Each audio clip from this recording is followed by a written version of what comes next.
Dear students, साडा अज का topic है फंक्शन इन सी लैंग्वेज।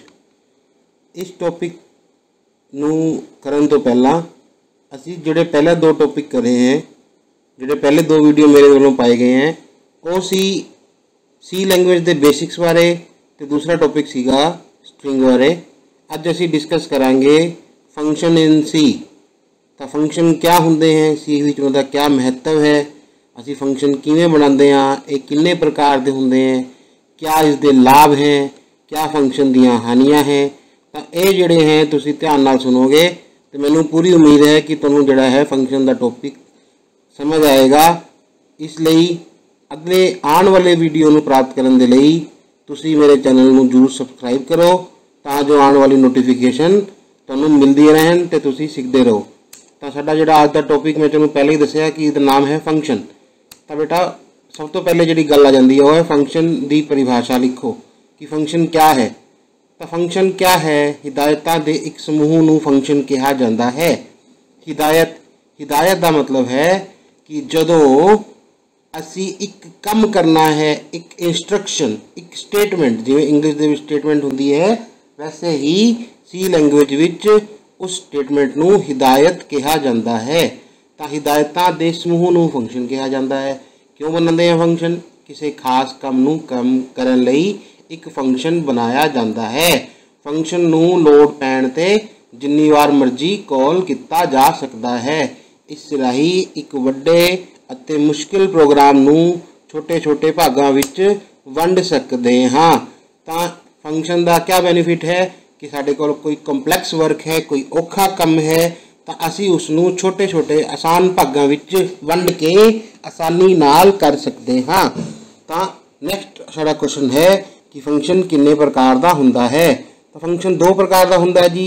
उहदे विच पहला है लाइब्रेरी फंक्शन ते दूजा है यूजर डिफाइन फंक्शन।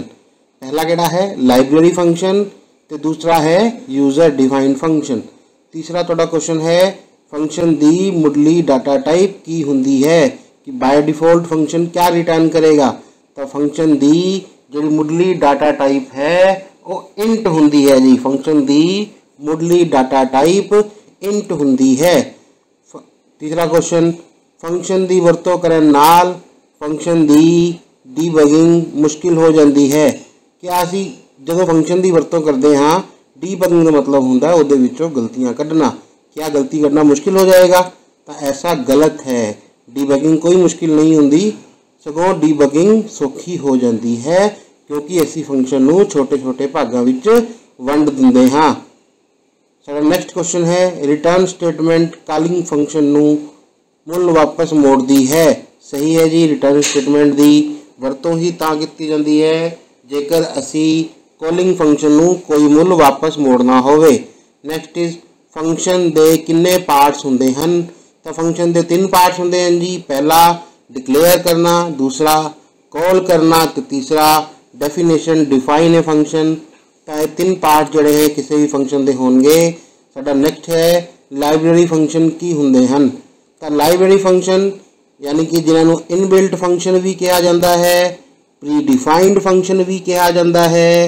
ये लैंग्वेज विच पहले ही किसी खास काम नू करन लई बनाए जाते हैं। ये लैंग्वेज विच पहले ही किसी खास काम नू करन लई बनाए होंदे हन। इन्हां नू हेडर फाइल विच स्टोर किया जाता है अते लोड पैन ते कॉल की जा सकती है। उदाहरण strlen ये फंक्शन पहले तो ही इनबिल्ट फंक्शन है जी। इसनू स्ट्रिंग की लेंथ कढ़न लई वरत्या जाएगा। ते strrev ये स्ट्रिंग नू रिवर्स करन लई फंक्शन है। इस दे नाल असी स्ट्रिंग नू रिवर्स कर सकते हाँ। यूजर डिफाइन फंक्शन की हुंदे हन। यूजर डिफाइन फंक्शन वो फंक्शन हन जिहड़े यूजर यानी कि एंड यूजर द्वारा प्रोग्रामर द्वारा बनाए जाते हैं। उन्हां नू यूजर डिफाइन फंक्शन कहा जाता है। ये प्रोग्राम लिखण वाले द्वारा बनाए जाते हैं। इसनू यूजर द्वारा अपनी लोड़ के मुताबिक डिक्लेयर अते डिफाइन किया जाता है। उदाहरण मेन जिहड़ा है वो यूजर डिफाइन फंक्शन है। नैक्सट इज डमी फंक्शन क्या हुंदा है? डमी फंक्शन एक कोई कार्रवाई नहीं करता, डू नथिंग फंक्शन, ये बिना किसी कम कोई कम नहीं है इहदा, इस करके इनू डमी फंक्शन कहा जाता है।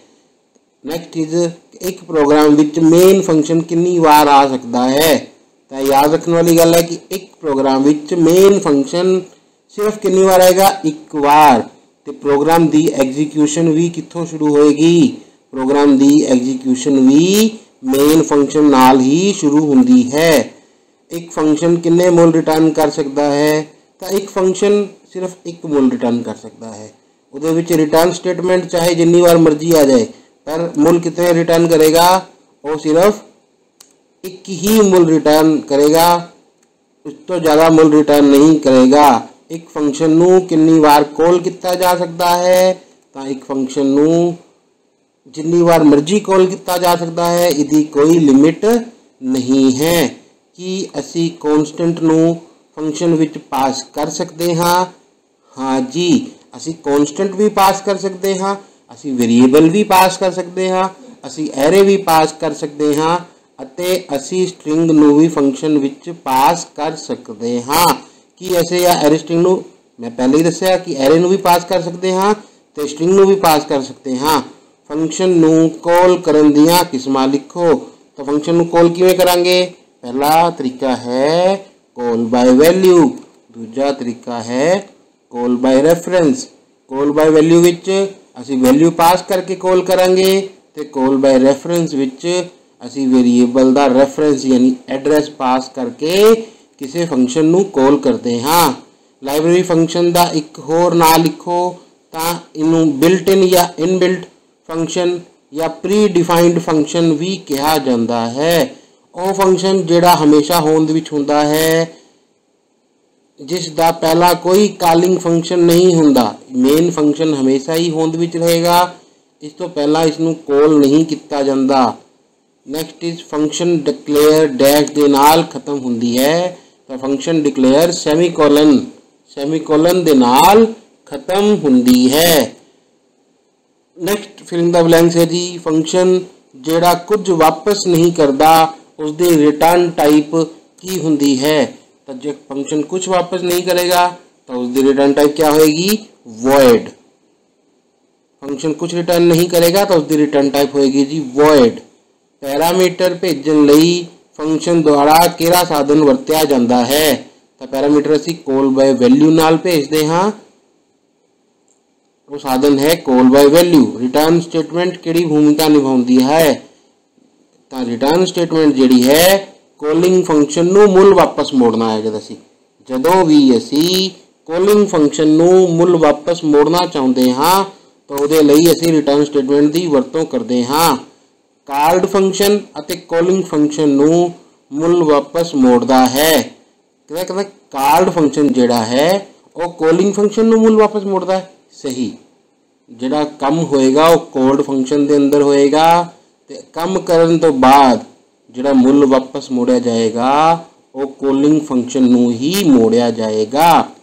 सी भाषा विच 6 किस्म दीयां स्टोरेज क्लासां हुंदियां हन। गलत, सी भाषा विच 6 किस्म दीयां स्टोरेज क्लासां नहीं हुंदियां, 4 किस्म दीयां स्टोरेज क्लासां हुंदियां। डीबगिंग की है? डीबगिंग का मतलब है गलतियां दूर करन दे काम नू डीबगिंग कहा जाता है। आर्ग्यूमेंट किस नू कहंदे हन?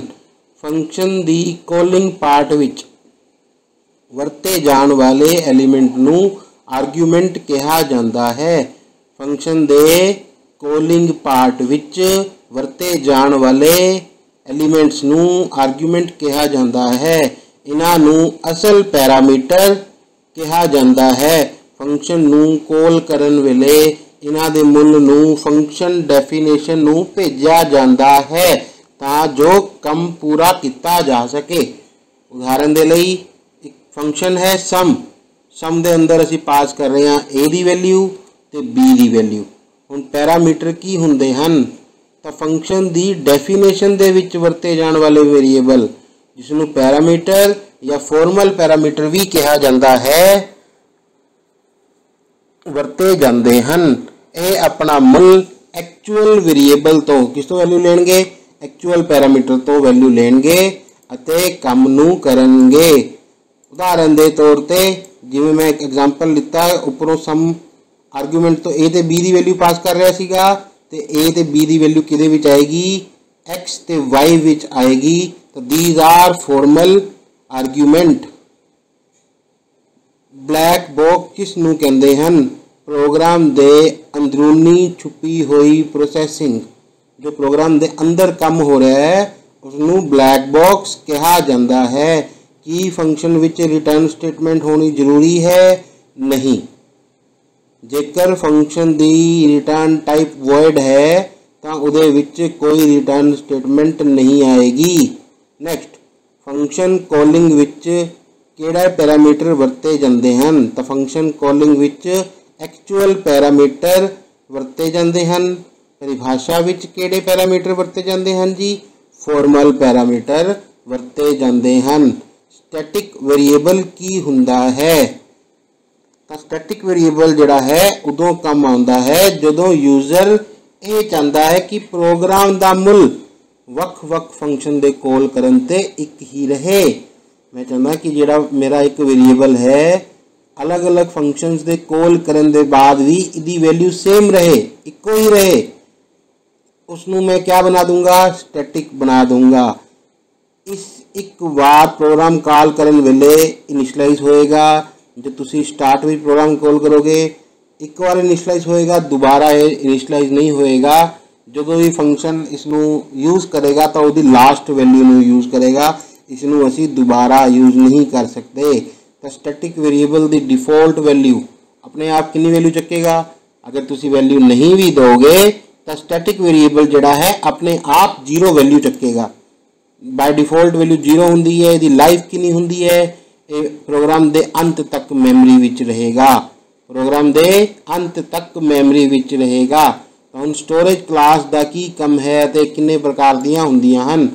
बेटा स्टोरेज क्लासिस क्या मतलब हुंदा है कि स्टोरेज क्लासिस एक वेरीएबल मतलब तुसीं इंट ए लिता तां एक वेरीएबल दी लाइफ अते स्कोप बारे जानकारी दिंदियां हन कि इहदी लाइफ कितनी होएगी ते स्कोप का मतलब इनू असी अपने प्रोग्राम विच कित्थे कित्थे यूज़ कर सकांगे।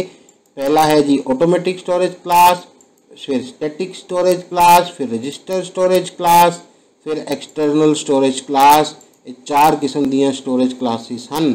एक वेरीएबल नू स्टैटिक बनाने लई किहड़ा कीवर्ड वरतांगे, स्टैटिक। स्टोरेज क्लासिस नू किस आधार ते वर्गीकृत किया जाता है, लाइफ के आधार ते उन्होंने बनाई जाती है 4 स्टोरेज क्लासिस, उसके स्कोप के आधार पर बनाई जाती है 4 स्टोरेज क्लासिस, या उसकी डिफॉल्ट वैल्यू के आधार पर बनाई जाते हैं storage classes. Automatic storage class लई किहड़ा वेरीएबल वरत्या जाता है, तो ऑटोमेटिक स्टोरेज क्लास के लिए ऑटो वेरीएबल वरत्या जाता है। एक्सटर्नल स्टोरेज के लिए किहड़ा वेरीएबल वरत्या जाता है, तो इहदे लई वरत्या जाता है जी एक्सटर्न। याद रखने वाली गल है कि जिहड़े भी स्टैटिक, ऑटो, एक्सटर्न या फिर रजिस्टर स्टोरेज क्लास लई रजिस्टर वरत्या जाता है, इन्हां सब दा पहला जिहड़ा करैक्टर है वो स्मॉल ही आएगा। यूजर वालों बनाए गए फंक्शन नू डैश फंक्शन कहा जाता है। तो जिवें तुहानूं पहले ही दस चुकिया कि जिहड़ा फंक्शन यूजर बनाएगा उसनूं यूजर डिफाइंड फंक्शन कहा जाएगा। फंक्शन दे कोई 2 लाभ लिखो, तो इसका पहला जो लाभ है वो है फंक्शन नू वंडिया जा सकता है। दूसरा समय की बचत हुंदी है। पहला है कि फंक्शन बनाओगे तो तुहाडा काम वंडिया जाएगा, उहदे नाल तुहाडे समय की बचत होएगी ते औखे वड्डे कंपलैक्स काम नू छोटे भागां विच सशर्त छोटे भागां विच वंडिया जा सकता है।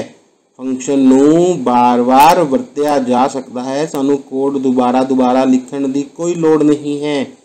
जेकर असी एक फंक्शन बना देवांगे तो असी उसनू वार वार वरत सकते हाँ, हानी इहदे नाल कंपलैक्सिटी वध जाएगी, क्योंकि हर फंक्शन का एक अलग अलग काम होएगा। तो एक फंक्शन का प्रभाव जिहड़ा है, काम का प्रभाव, आउटपुट का प्रभाव वो दूजे फंक्शन ते भी पै सकता है। तो इसका मतलब कंपलैक्सिटी इंक्रीज हो सकती है।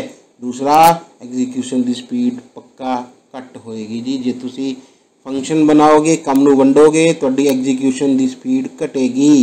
स्टैटिक वेरीएबल का स्कोप कितना हुंदा है, तो स्टैटिक वेरीएबल का स्कोप जिहड़ा है ਉਹ ਉਸ ਫੰਕਸ਼ਨ ਵਿੱਚ ਹੁੰਦਾ ਹੈ ਜਿਸ ਵਿੱਚ ਉਸ ਨੂੰ ਡਿਕਲੇਅਰ ਕੀਤਾ ਗਿਆ ਹੈ। ਉਸ ਤੋਂ ਬਾਹਰ ਤੁਸੀਂ ਸਟੈਟਿਕ ਵੇਰੀਏਬਲ ਜਿਹੜਾ ਹੈ ਉਸ ਨੂੰ ਨਹੀਂ ਵਰਤ ਸਕਦੇ। ਇੱਕ ਫੰਕਸ਼ਨ ਜਿਹੜਾ ਕੁਝ ਵੀ ਵਾਪਸ ਨਹੀਂ ਕਰਦਾ ਉਸ ਦੀ ਰਿਟਰਨ ਟਾਈਪ ਕਿਆ ਹੋਏਗੀ ਜੀ? ਇੱਕ ਫੰਕਸ਼ਨ ਜਿਹੜਾ ਕੁਝ ਵੀ ਵਾਪਸ ਨਹੀਂ ਕਰਦਾ ਉਸ ਦੀ ਰਿਟਰਨ ਟਾਈਪ ਵੋਇਡ ਹੋਏਗੀ।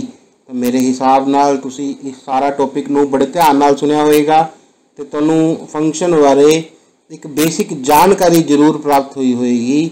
ਮੈਨੂੰ ਆਸ ਹੈ ਕਿ ਤੁਸੀਂ ਇਸ ਜਾਣਕਾਰੀ ਨੂੰ ਬਾਰ-ਬਾਰ ਸੁਣ ਕੇ ਇਹਦੀ ਦੁਹਰਾਈ ਕਰਕੇ